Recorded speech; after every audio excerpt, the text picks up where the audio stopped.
প্রিয় দর্শক সবাইকে জানাচ্ছি চ্যানেল কর্ণফুলীর পক্ষ থেকে অনেক অনেক শুভেচ্ছা অভিনন্দন। আমি সাথে আছি আনিস খোকন। আমাদের স্টুডিওতে উপস্থিত হয়েছেন সাবেক কাউন্সিলর এবং মহিলা আওয়ামী লীগের নেত্রী, সফল একজন কাউন্সিলর আবিদা আজাদ। তো আমরা ওনার সাথে কথা বলবো। আজকের বিষয় হচ্ছে প্রধানমন্ত্রীর জন্ম নিয়ে, প্রধানমন্ত্রীর জন্মবার্ষিকী উপলক্ষে আজকের এই অনুষ্ঠান। কেমন আছেন আপা? জি ভালো। আমাদের স্টুডিওতে আসার জন্য আপনাকে অশেষ ধন্যবাদ। তো আপনার কাছ থেকে আজকে জানতে চাইব প্রধানমন্ত্রীর জন্মবার্ষিকী উপলক্ষে আপনি ওনার বৃত্তান্ত বলবেন, এই বিষয়ে সম্পর্কে আমি জানতে চাচ্ছি প্রধানমন্ত্রী সম্পর্কে। জি ধন্যবাদ কর্ণফুলী চ্যানেলকে আমাকে স্টুডিওতে আপনারা দাওয়াত দেওয়ার জন্য। মাননীয় প্রধানমন্ত্রী জননেত্রী শেখ হাসিনা ৭৪তম জন্মবার্ষিকী আগামী ২৮শে সেপ্টেম্বর। জাতির জনকে সুযোগ্য কন্যা মাননীয় প্রধানমন্ত্রী জননেত্রী শেখ হাসিনা একজন সফল এবং একজন বিচক্ষণ, একজন সাহসী দূরদর্শী নেত্রী। আমরা বাঙালি জাতি অত্যন্ত ভাগ্যবান। আমরা এমন একজন নেতা আমরা খুঁজে পেয়েছি, হাজার বছরের শ্রেষ্ঠ বাঙালি, জাতির জনক বঙ্গবন্ধু শেখ মুজিবুর রহমানের যে যোগ্য উত্তরসূরি মাননীয় প্রধানমন্ত্রী জননেত্রী শেখ হাসিনা এই বাংলাদেশের এবং এই বাঙালি জাতির যে ভাগ্যের পরিবর্তন এবং এই দেশটাকে যে আজকে বিশ্বের কাছে যে রোল মডেল হিসেবে তিনি তৈরি করেছেন, সেটা একমাত্র সম্ভব হয়েছে মাননীয় প্রধানমন্ত্রী জননেত্রী শেখ হাসিনার বলিষ্ঠ নেতৃত্বে এবং ওনার দূরদর্শিতা, ওনার সাহসিকতা, ওনার যে পদক্ষেপ, ওনার দৃঢ় মনোবলের কারণেই আজকে বাংলাদেশ সে উন্নয়নশীল দেশে আমরা পা রেখেছি। আপনারা জানেন এই বাংলাদেশ আমরা ২০১৫ সালে আমরা এমডিজি অর্জন করেছি এবং ২০১৬ সাল থেকে টেকসই উন্নয়ন যে লক্ষ্যমাত্রা, আমাদের যে ১৭টি গোল, এই ১৭টি গোল আমরা অতিক্রম করতে যাচ্ছি। এই ১৭টি গোলের মধ্যে ম্যাক্সিমাম গোল আমাদের অতিক্রম হয়েছে, আর ২-১টা গোলের জন্য আমরা অপেক্ষা করছি। এটা ২০২১ সালে যে উচ্চ মধ্যম আয়ের দেশ আমরা বাংলাদেশ বাঙালি জাতি হিসেবে আমরা তৈরি করতে চাচ্ছি মাননীয় প্রধানমন্ত্রীর সে বলিষ্ঠ নেতৃত্বে। তিনি ক্ষমতায় আসার পরে যে বাঙালি জাতিদের, যে বাংলার নারীদেরকে তিনি যেভাবে এগিয়ে নিয়ে গিয়েছেন, আজকে নারীরা ক্ষমতায়িত হয়েছেন, নারীদেরকে তিনি অনেক দূরে এগিয়ে নিয়েছেন, নারীদের জন্য তিনি অনেক কাজ করেছেন এবং বিশ্বের কাছে যে নারী নেতৃত্বের দিক দিয়ে বাংলাদেশ বিশ্বের কাছে দৃষ্টান্ত স্থাপন করেছেন। তিনি বাংলাদেশকে রোল মডেল হিসেবে বিশ্বের কাছে তিনি পরিচিতি লাভ করেছেন। সামাজিক নিরাপত্তা বলয়ের আওতায় তিনি নারীদেরকে বিধবা ভাতা, বয়স্ক ভাতা, প্রতিবন্ধী ভাতা, মুক্তিযোদ্ধা ভাতা, আশ্রয়ন প্রকল্প, একটি বাড়ি একটি খামার, অনেক কাজ করেছেন, যার ফলশ্রুতিতে বাংলাদেশের মানুষ এখন আগের মতো সেই অভাবে নাই। বাংলাদেশের মানুষ যে দুবেলা দুমুঠো ভাত খেতে পারতেছে, ক্রয় ক্ষমতা বেড়েছে, মানুষের যে আগের চেয়ে বাংলার মানুষ অনেক দূর তারা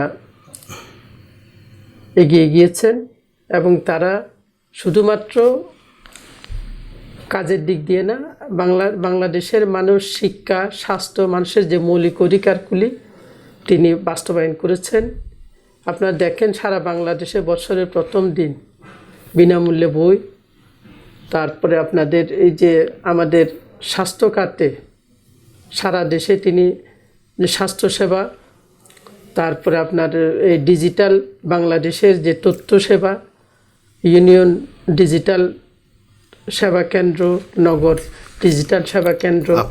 করোনাকালীন ওনার ভূমিকা কী ছিলেন? উনি করোনাকালীন আসলে এত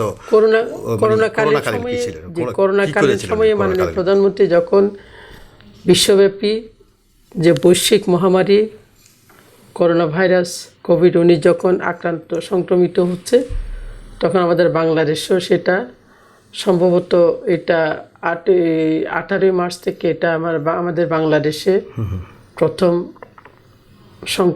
সংক্রমণ পাওয়া গিয়েছিল।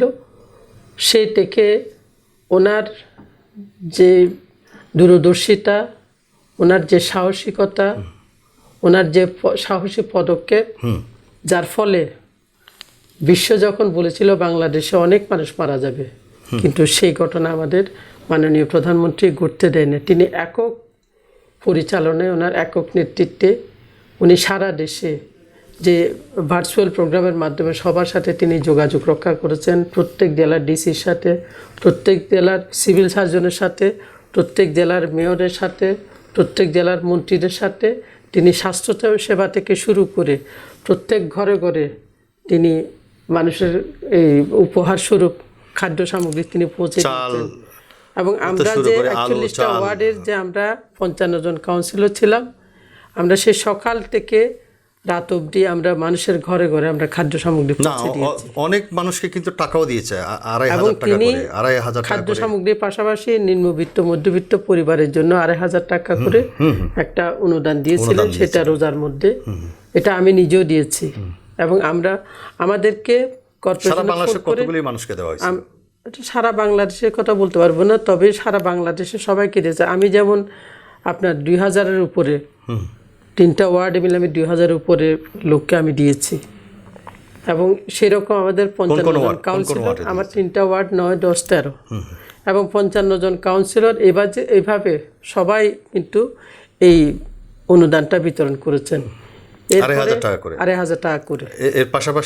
এর পাশাপাশি আবার আমরা ওই যে ওএমএস এর কার্ড আমরা বিতরণ করেছি। আচ্ছা, এবং এই ওএমএস এর মাধ্যমে আমরা প্রত্যেক মাসে তারা 20 কেজি করে চাউল তারা সংগ্রহ করেছে রেশনিং এর মাধ্যমে 10 টাকা করে। এই যে ওনার যেই দূরদর্শিতা, একটা মানুষ না খেয়ে কিন্তু মারা যায়নি। এবং আমাদেরকে এই কাজ করার জন্য আমাদেরকে তিনি সাহস জুগিয়েছেন। আমরা কিন্তু মৃত্যুকে ভয় না করে আমরা মানুষের ঘরে ঘরে কিন্তু আমরা পৌঁছে দিয়েছি। এবং তিনি যে বলেছেন আমি শিশুদের জন্য শিশু খাদ্য দুধ বিতরণ করে, আমাদেরকে শিশু খাদ্য দুধ তিনি দিয়েছেন। আমরা প্রত্যেক ওয়ার্ডে আমরা সেভাবে আমরা বিলি বন্টন করি। সবচেয়ে বড় কথা হচ্ছে প্রণোদনা, দুঃসাহসিক ব্যাপার। উনি যে প্রণোদনা যেখানে দিবেন বলছেন উনি দিয়ে ছেড়েছেন। এবং এই প্রণোদনার কারণে মানুষ কিন্তু উজ্জীবিত উৎসাহিত হয়েছে এবং মানুষ সাহসী হয়েছে, আবারও জেগে আবারও যার যার কর্মস্থলে কিন্তু ফিরে আসার একটা সাহস পেয়েছিল। সবাই কিন্তু কাজে নেমে পড়েছে। এই যে ওনার যে এই দূরদর্শিতা যদি না হতো তাহলে দেখা যেত মানুষ এখনো বাংলাদেশে অনেক মানুষ কিন্তু না খেয়ে মারা যেত। রোগের চেয়ে কিন্তু না খেয়ে মারা যেত। এখন তো আমাদের না খেয়ে কেউ মারা যায়। আর এই রোগের সেটাও বলবে, সেটাও ব্যতিক্রম। হঠাৎ করে যখন এই রোগটা এই প্রাদুর্ভাব যখন হলো, আমরা অপ্রস্তুতের মাধ্যমে কিন্তু আমরা অনেকটা জয় করেছি। আমরা যেরকম 9 মাস যে ঢাল তলোয়ারবিহীন যুদ্ধ করে আমরা 9 মাস এই দেশটাকে, যখন আমাদের মুক্তিযোদ্ধা শ্রেষ্ঠ সন্তান মুক্তিযোদ্ধারা যেভাবে দেশ স্বাধীন করেছে, এই 4 মাস করোনাকালীন সময় আমরাও কিন্তু এক ধরনের যোদ্ধা। আমরা কিন্তু ঢাল তলোয়ারবিহীন আমরা এই যুদ্ধে আপনারা বসে জয়লাভ করেছি। আমরা বসে থাকি। আজমান আসির ভাই এই যে কতগুলো আইসোলেশন সেন্টার করেছিলেন, উনি প্রত্যেক দিন এক একটা কাজ তিনি হাতে নিয়েছেন। হ্যান্ড স্যানিটাইজার, তারপর আপনার গ্লাভস, তারপর আপনার এই যে মাস্ক, এগুলি বিতরণ।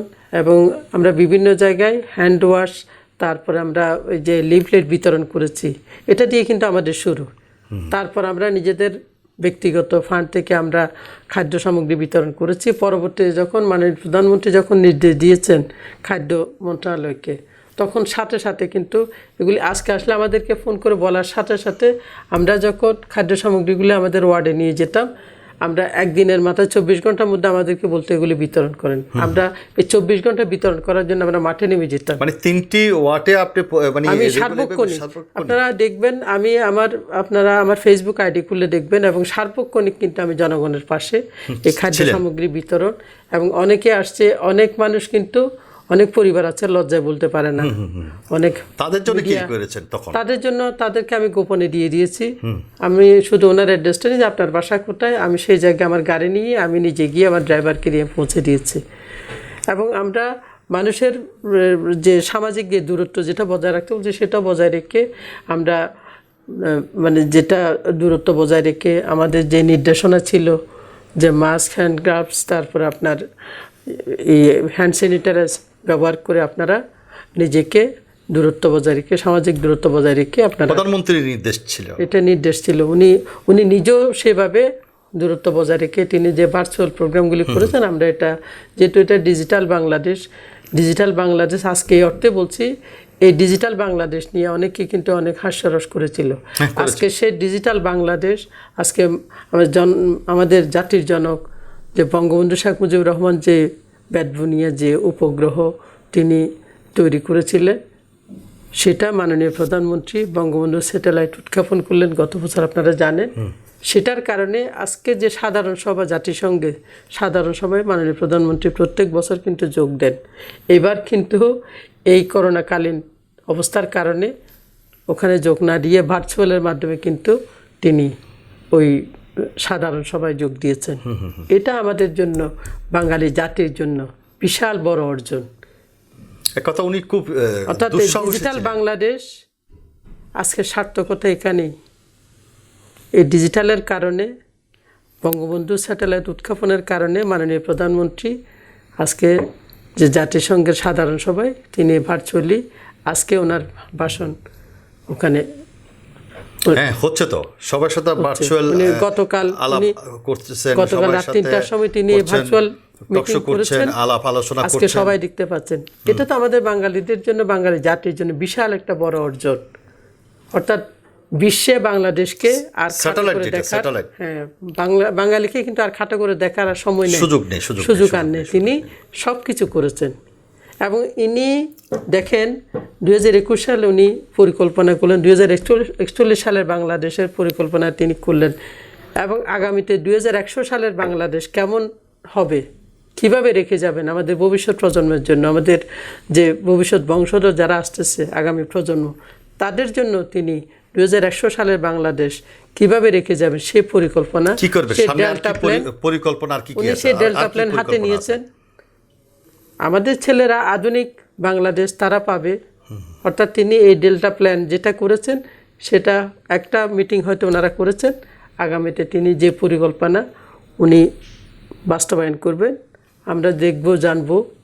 এবং আমরা মাননীয় প্রধানমন্ত্রী জননেত্রী শেখ হাসিনা বাঁচলে কিন্তু বাংলাদেশ বাঁচবে। এবং উনি যতদিন থাকবে এই বাংলাদেশ কিছু না কিছু পাবে ওনার কাছ থেকে, আমরা সেটাই আশা করি। এবং আজকে বাংলাদেশের মানুষের ভাগ্যের পরিবর্তন হয়েছে। আজকে বিশ্বের কাছে বাংলাদেশ রোল মডেল হিসেবে স্বীকৃতি পেয়েছে। এবং মাননীয় প্রধানমন্ত্রী জননেত্রী শেখ হাসিনা এই 100টা দেশের 100টা জায়গায় ইকোনমিক জোন করলো। আমাদের রেমিটেন্স, আমাদের রিজার্ভ ফান্ড, আমরা খাদ্যের স্বয়ংসম্পূর্ণ হয়েছি বলে আজকে এত বড় দুর্যোগের মধ্যে কিন্তু একটা প্রাণীও উপাস থাকে নেই। এটা আমাদের খাদ্য উদ্বৃত্ত ছিল বলে। এবং উনি কৃষিখাতকে এবার আরও জোরদার করেছেন, কারণ এই বৈশ্বিক মহামারীতে কিন্তু আমাদের খাদ্য অনেক আমাদের উপকার আসছে। আমাদের খাদ্য যদি না থাকতো রিজার্ভ, তাহলে তো আমরা না, আমাদের খাদ্য সংকট ছিল না এবং বাইরে থেকে আমাদের আনতে হয় নাই। আমাদের দেশের খাদ্য দিয়ে আমাদের দেশের মানুষের এই দুর্যোগ আমরা মোকাবেলা করতে পেরেছি। তো সুতরাং মাননীয় প্রধানমন্ত্রী ওই জায়গায় জোর দিচ্ছেন।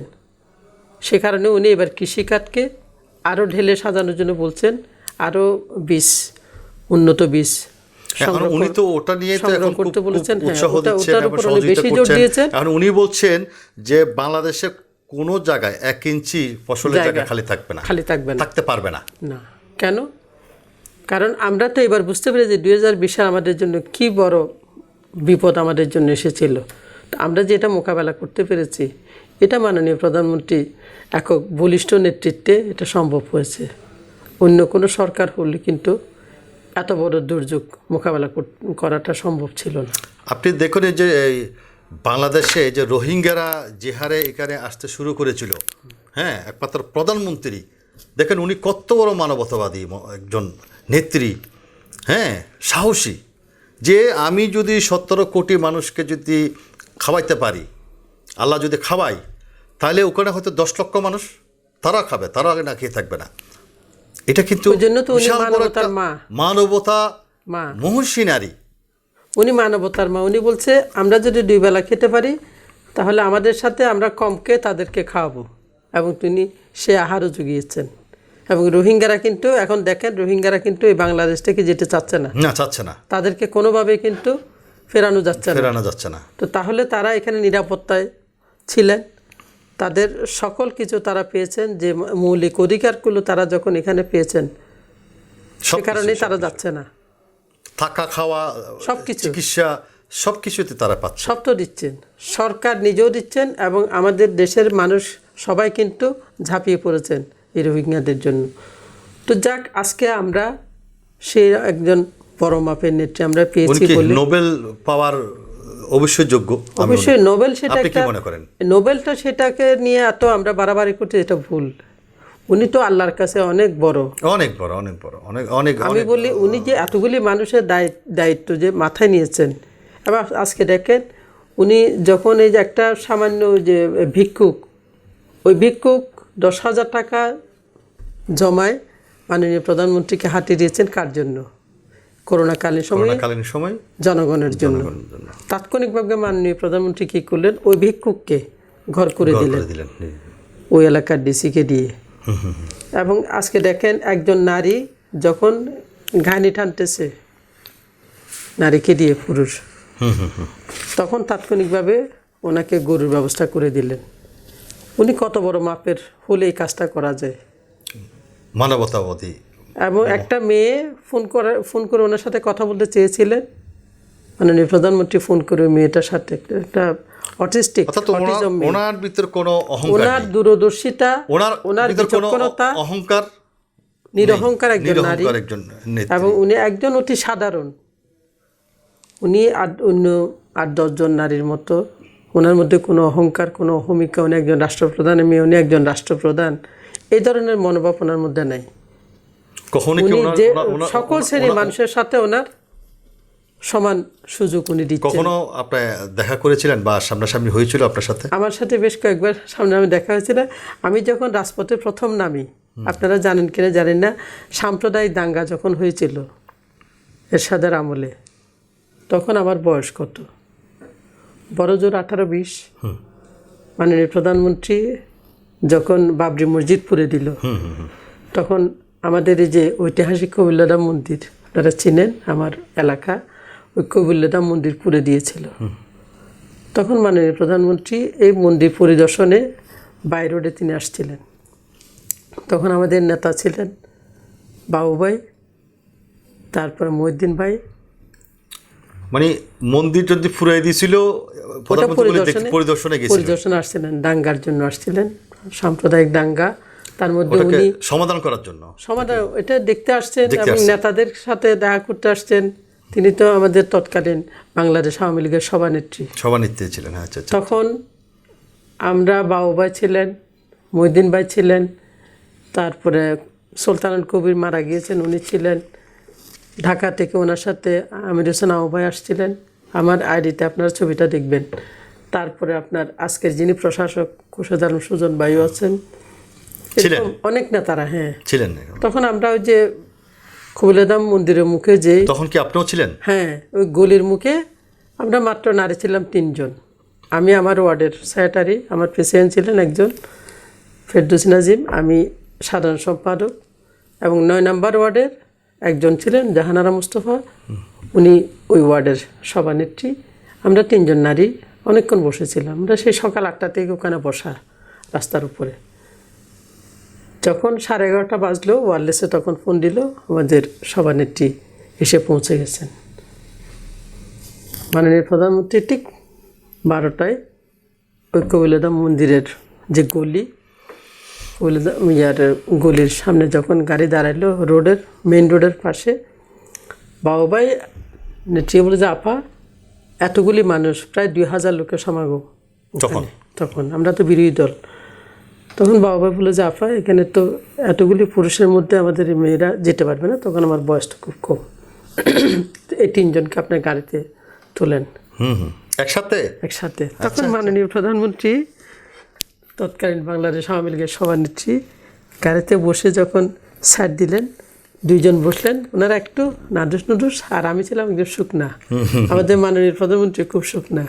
তখন আমি একদম জড়সড় হয়ে পাশে বসলাম। আচ্ছা আচ্ছা। আমি নামার পরে যখন আমাদের প্রধানমন্ত্রী যখন নামতেছেন, তখন আমি ওনার দেখলাম যে পায়ে একজোড়া কালো শো। উনি গাড়ি থেকে পা রাখতে নিচে। তারপর আমরা নামলাম কবিলধাম মন্দিরে গাড়ি ঢোকার সাথে সাথে দুইটা গাড়ি ঢুকলো একসাথে। ওই যে ঢুকলাম, গাড়িতে ঢোকার সাথে সাথে তালা মেরে দিল মন্দিরের পাশে, লোকজন সব বাইরে। আমরা পুরা মন্দির পরিদর্শন করলাম। মন্দির দেখে নামার সময় যে নামার একটা ছবি আমার আছে, আমরা তিনজন, প্রধানমন্ত্রীর পিছনে আমি, এখনো আছে এবং সেই দিন যে আমি রাজপথে নেমেছি, আজ অবধি কিন্তু আমি রাজপথে। আচ্ছা, তখন থেকেই প্রথম আমি মাঠে নামলাম। এরপর আর কখন দেখা হয়েছিল?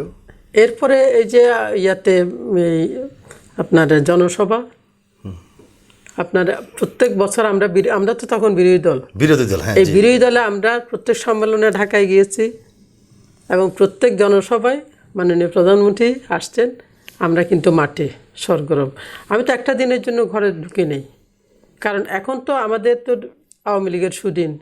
যখন আওয়ামী লীগের দুর্দিন ছিল, তখন যদি তাৎক্ষণিকভাবে, যেমন এই যে সীমা হত্যা, হঠাৎ করে যখন এটা হলো, 1 ঘন্টার নোটিশে মিটিং, আমাদেরকে ফোন করতো। তখন ফোন ছিল একটু দূরে, আমরা ডিসি দৌড় মিটিং, সপ্তাহের মধ্যে 3-4 বারও মিটিং হইতো। আমরা তখন এই যে বিরোধী দল থাকতে আমরা কিন্তু মাঠে চাঙ্গা। আমাদেরকে বলতো যে অমুক জায়গায় আমরা মানববন্ধন করব, বিক্ষোভ হবে, আমরা চলে গেছিলাম, মাঠে ছিলাম। তৃণমূল থেকে আমি এখনো পর্যন্ত আমি কিন্তু ঘরে ঢুকি নেই, এখনো সেই মাঠে কাজ করতেছি। মানে কখনো আওয়ামী দুর্দিনের মধ্যে ক্লান্ত হয়েছেন, কিন্তু ক্ষান্ত হন নাই। না, এখনো আমরা ক্লান্ত হইনি, ক্ষান্ত হইনি। হ্যাঁ, আমাদের একটাই মাত্র ভরসা, আমরা ইনশাল্লাহ ক্ষমতায় আসবো। ওই আত্মবিশ্বাস, শত প্রতিকূলতার পরে কিন্তু আমরা আমাদের সুদিন আসবে এই আশায় আমরা ছিলাম, এবং সেই কারণে আমরা রাজপথ আঁকড়ে ছিলাম। আমরা কোনোদিন পিছপা হইনি, এবং এই আওয়ামী লীগকে ভালোবাসি বলে, বঙ্গবন্ধুকে ভালোবাসি বলে, বঙ্গবন্ধুর আদর্শকে আমরা বুকে ধারণ করে আমরা এখনো অবধি কিন্তু মাঠে আছি। এবং জাতির জনকের সুযোগ্য কন্যা মাননীয় প্রধানমন্ত্রী জননেত্রী শেখ হাসিনা দিনরাত যে অক্লান্ত পরিশ্রম করে যাচ্ছেন, কিসের জন্য? বাঙালি জাতির জন্য, জাতির জনকের যে স্বপ্নের সোনার বাংলা, সেই সোনার বাংলা বাস্তবায়ন করার জন্য উনি কাজ করে যাচ্ছেন। তো ওনার এই নির্দেশনা অনুযায়ী, ওনার এই আদর্শ নিয়ে আমরা কাজ করে যাচ্ছি। এবং আজকে আমাদের নারীদেরকে তিনি অনেক দূরে এগিয়ে নিয়েছেন। নারীদেরকে যে সম্মানে তিনি ভূষিত করেছেন, বাংলাদেশের নারীদের মতো আমার মনে হয় না অন্য কোনো দেশের নারীরা সেই সম্মান পাচ্ছেন। অর্থাৎ নারীদেরকে উনি যথেষ্ট সম্মান করে, নারীদেরকে কিন্তু নারীদের কাঠামো তৈরি করে যাচ্ছেন প্রত্যেক জায়গায়, প্রত্যেক সেক্টরে, আজকে দেখেন আপনার ম্যাক্সিমাম ক্ষেত্রে কিন্তু ডিসি, এসপি, সব জায়গায় কিন্তু নারী। চট্টগ্রাম ইউনিভার্সিটি ভিসি নারী, এই যে আমাদের অধিকার এখন নারী, এখন পুরুষ ছিলেন। কালকেও কিন্তু আমাদের একজন নারী সিডি এর সচিব হলেন। হ্যাঁ, সব জায়গায় ছাত্র সচিব নারী। প্রত্যেক সেক্টরে কিন্তু আমাদের নারীদেরকে সেই সম্মানে তিনি ভূষিত করেছেন, অগ্রাধিকার দিচ্ছে। এবং সারা বাংলাদেশে অনেক নারী কিন্তু জেলা প্রশাসক হিসেবে উনি নিয়োগ দিয়েছেন। এটা একমাত্র মাননীয় প্রধানমন্ত্রীর পক্ষে সম্ভব হচ্ছে। অন্য কোনো সরকার আসলে আমার মনে হয় না এত সুযোগ সুবিধা নারীদেরকে দিবেন। তো সুতরাং আমরা নারী জাতির গর্ব, আমাদের অহংকার। মাননীয় প্রধানমন্ত্রী জননেত্রী শেখ হাসিনাকে আল্লাহ আরও অনেকদিন বাঁচা রাখুক। আমাদের এই দেশটাকে জাতির জনক যা চেয়েছিলেন, স্বপ্নের সোনার বাংলা, সেই সোনার বাংলা যাতে উনি তৈরি করে রেখে যেতে পারেন আমাদের ভবিষ্যৎ প্রজন্মের জন্য। এবং আমি আজকের এই ৭৪তম জন্মবার্ষিকীতে মাননীয় প্রধানমন্ত্রীর সুস্বাস্থ্য এবং দীর্ঘায়ু কামনা করছি। ওনারকে আরও যাতে আল্লাহ শতায়ু করেন আমাদের জন্য, অন্তত বাংলাদেশের নারীদের জন্য। বাংলাদেশের যে দারিদ্র্যসীমার নিচে যেসব নারীরা আছেন, যেসব নারীরা আজকে দেখেন, নারীরা কিন্তু স্বামীর কাছে নিগৃহীত ছিল, তারা কিন্তু এখন আগের সে যাই হোক, অবস্থানে।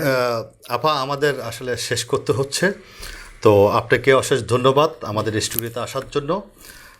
প্রিয় দর্শক, আমরা আজকে আবিদা আপার কাছ থেকে অনেক অনেক গুরুত্বপূর্ণ তথ্য এবং গুরুত্বপূর্ণ কথা আজকে আমরা শুনতে পেয়েছি।